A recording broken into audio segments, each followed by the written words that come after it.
బాంబేలో gang wars మళ్లీ మొదలయ్యాయి. కానీ ఈసారి గన్స్ అన్ని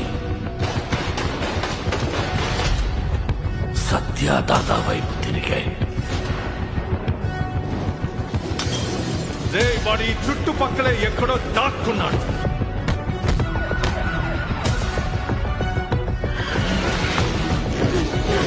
దాదా వరకు వెళ్లారంటే పరిస్థితి చేజారిపోతున్నట్టుంది.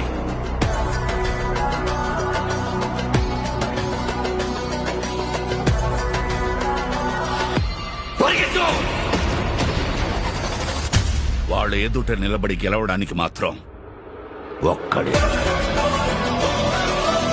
ఎవరు? వాడైతే కాదుగా.